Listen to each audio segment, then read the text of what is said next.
Last week in history, we talked about slavery and how it affected the United States in the North and how it affected the South. This week, we're going to talk about the Civil War.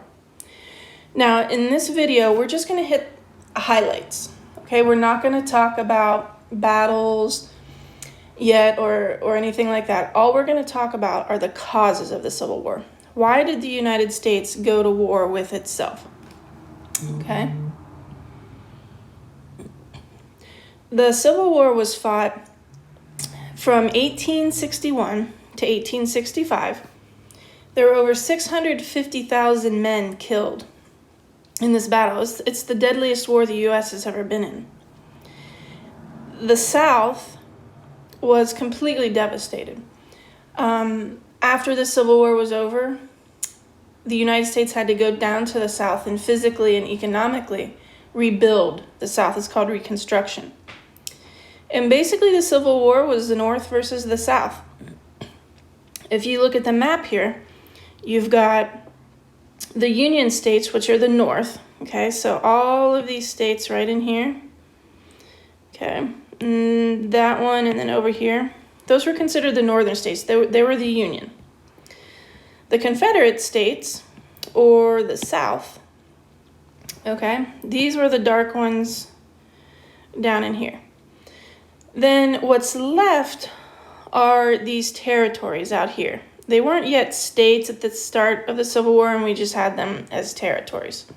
Okay, so really the Civil War was the North of the United States versus the South. Now, we're going to talk, there are several causes of the Civil War, but we're only going to talk about two main causes. And the first one is obviously slavery. Okay? That was the main reason as to why the United States engaged in a Civil War. And we're not going to go through that. We talked a lot about that last week, and we talked about Harriet Tubman a lot last week. So you know the details of the slave trade. Oops, let's go back. The second reason for the Civil War was basically because of states' rights. If you guys remember back in history, you talked about the Articles of Confederation. That was kind of our first living document that the United States used to govern itself. Okay? It became effective in 1781, and it established how the government would work. Well, what did it say? It gave the states a lot of rights. Okay, it made the states have a bigger role in the government than the federal government. And the federal government was weak. It didn't have a lot of control. And this was an issue. Okay, the northern states wanted a stronger federal government, but the South wanted more independence and a stronger state government. And if you remember, the Articles of Confederation didn't last too long. Okay? There are big problems. The states couldn't agree on the amount of federal government. So they all got together in Philadelphia and they had a convention, and the U.S. Constitution was written. Okay? The southern states were not happy with parts of the Constitution. Okay, they felt like the Constitution was taking away the state rights for those southern states. They wanted to be more independent. And this was an issue. Okay. The southern economy, it was based on cotton. It was based on agriculture and farming. Okay. We talked about the cotton fields and the cotton gin and Eli Whitney developing that cotton gin. Cotton was a huge cash crop. And because of the cotton gin, they could produce more cotton. And because they could produce more cotton, they needed more slave labor. So the economy for the South was based on the fact that they needed work. They needed labor in the fields. That's why the South used slaves. Okay? They didn't have to pay them. The North, that we talked about, was more driven by industry. It had more factories. It didn't need slaves. okay? And many Northerners felt that slavery was not right, and they became very angry, and they were against slavery. So what happened was you started seeing these abolitionists who were people who helped try to end slavery. Okay, and this was a huge divide within the country. Okay, some famous abolitionists. You have Frederick Douglass. Okay, he went around and gave very powerful speeches, and he escaped slavery himself. You have Harriet Beecher Stowe, who wrote a novel called Uncle Tom's Cabin about, it was anti-slavery, against slavery. And that was published in 1851. And then you know this lady right here, Harriet Tubman. She helped slaves escape slavery through the Underground Railroad. Okay. In 1850, they passed a law called the Fugitive Slave Law. The Fugitive Slave Law basically said that if runaway slaves were caught in the North, they had to be returned to the South. The Northerners didn't like that. They were against slavery. Okay, so that was an issue too, that fugitive slave law. They didn't, if slaves were caught in the North, they had to be sent back, and a lot of people did not agree with that. Part of the problem and another cause of the Civil War was that the United States we were going west. We were expanding west. And new lands were being added to the United States. And the question would come up, well, when you added a state or a territory, would that land be a slave state? Or would it be a free state? So the first thing they come up with was called the Missouri Compromise, and that was in 1820. And Missouri would be admitted as a slave state, and Maine would be a free state. And then any territory that the U.S. got that was above the north latitude of 3630 would be free. Slavery would not be allowed north of that line. And the Northerners and the Southerners were both upset. The Northerners thought there should be no slavery at all. The Southerners didn't like the North making up rules.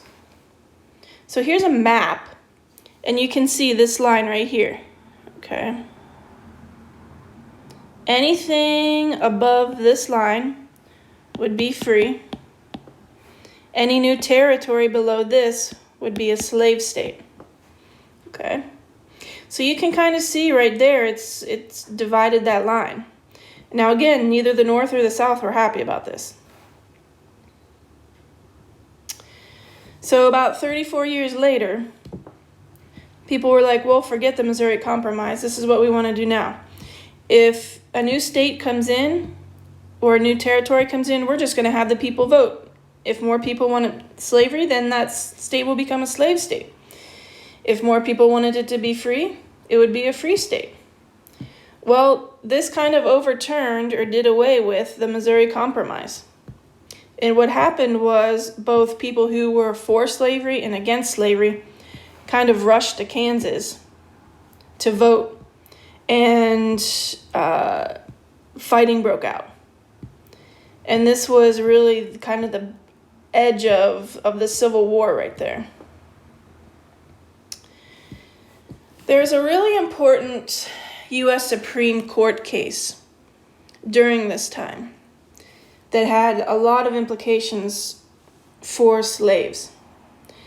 There was a slave named Dred Scott who lived in several free states before going back to Missouri, which was a slave state.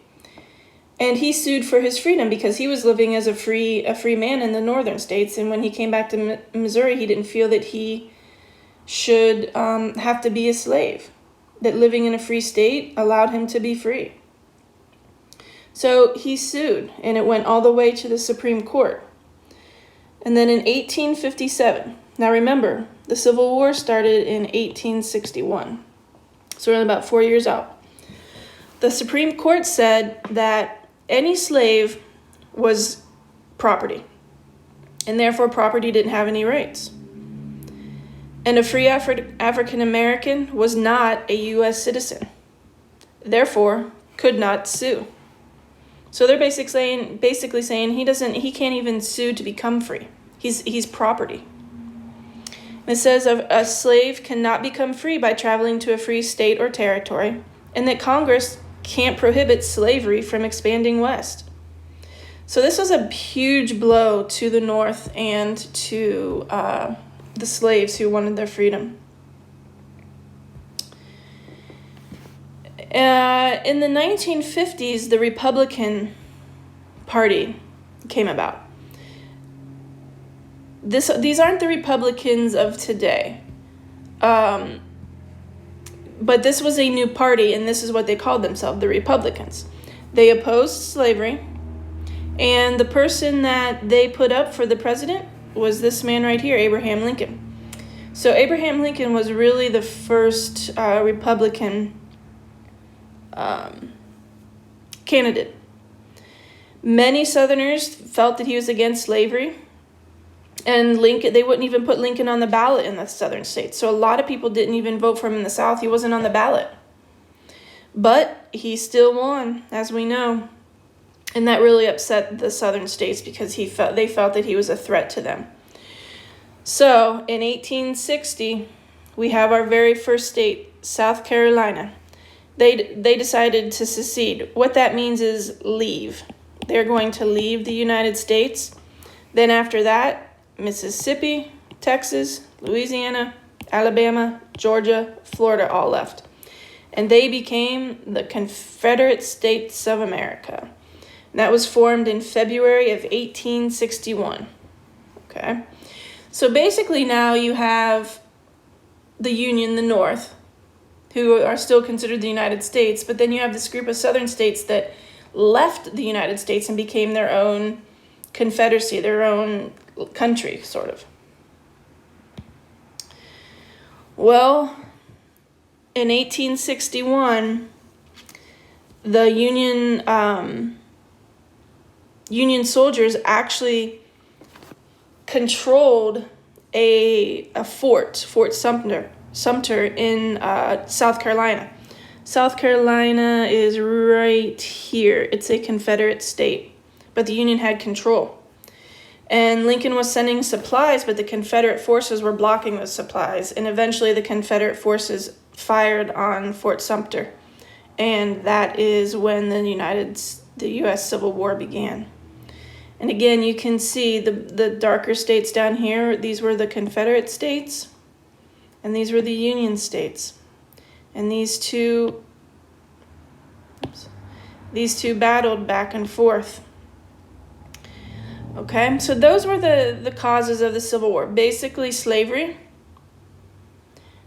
the southern states feeling that they lost a lot of rights when the Constitution was created, and when Abraham Lincoln became president, that was kind of the last straw for them.